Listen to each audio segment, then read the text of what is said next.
इंसान यानी हम जब कहीं किसी की डेथ होती है तो हर तरफ यही बात चलती है कि इनको क्या हुआ था, ये किसके रोगी थे। मानसिकता कुछ ऐसी बन चुकी है कि पूरी तरह यह विश्वास हो चला है कि जब भी किसी की मृत्यु होगी तो किसी न किसी डिसीज रोगवश ही होगी। यह सच हम क्यों भूल जाते हैं कि death is a natural thing. इंसान अगर पैदा हुआ है तो एक दिन उसकी डेथ होगी, पर इस मॉडर्न टाइम में नेचुरल डेथ होना बहुत ही रेयर हो चुका है। मोस्टली अभी लोग या तो किसी बीमारी से मरते हैं या तो किसी एक्सीडेंट से। क्या आपने किसी न्यूज़ की हेडलाइन में पढ़ा है कि किसी बिल्ली को कैंसर हो गया है, या किसी कुत्ते को हाई ब्लड प्रेशर, या किसी हाथी को डायबिटीज़ के लिए दवाइयाँ खानी पड़ रही हैं? नहीं ना, हम इंसान ही 12,000 से ज़्यादा बीमारियों से घिरे हुए हैं। Can you believe? 1975 दुनिया की टॉप 10 कंपनियों में से दूसरे नंबर की बड़ी कंपनी मर्क, सीईओ हेनरी गॉटसन, उनका कहना है कि दुनिया में केवल बीमार लोग ही उनकी कंपनी के बनाए हुए प्रोडक्ट्स को यूज कर पाते हैं। तो शायद वो उस दिन का सपना देख रहे हैं जब वे दुनिया के हेल्दी लोगों को भी अपना प्रोडक्ट बेच सकेंगे। इसका मतलब क्या हुआ? वो यही चाहते हैं कि कोई बीमार हो या ना हो, उनके सामान बिकने चाहिए। आपको एक एग्जांपल देता हूँ। मान लीजिए आपको नींद नहीं आ रही है, इसका कारण कुछ भी हो सकता है, पर आप नींद की मेडिसिन ले लेते हैं। आप इस दवाई को रोज लेते जा रहे हैं, कुछ टाइम बाद वो टाइम आ जाता है जब बिना नींद की दवाई लिए आपको नींद नहीं आती है। जी हाँ, ये तो सिर्फ एक एग्जांपल था।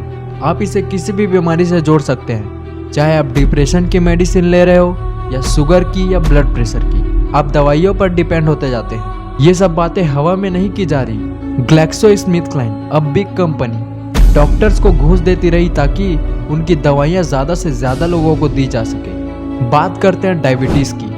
शुगर 1997 में ब्लड शुगर 140 mg/dl से ऊपर हो तो डायबिटीज पेशेंट माना जाता था।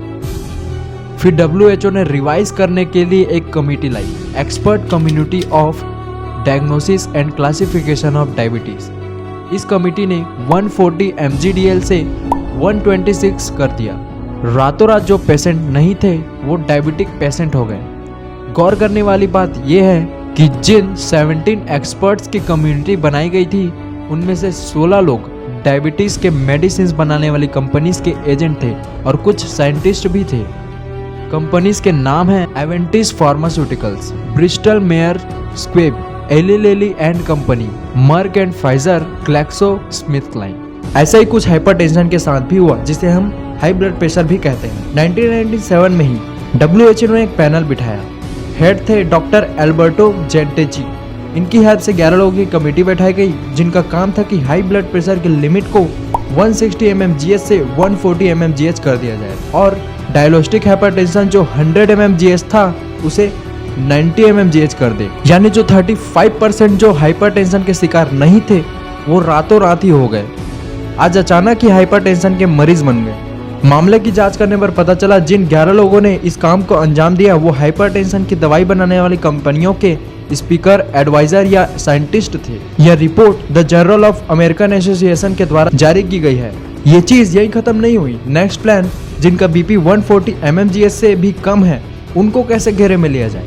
तो उसी कमेटी ने सिस्टोलिक बीपी अगर 120 mmGH से ऊपर है तो उसे प्री हाइपरटेंशन का नाम दे दिया।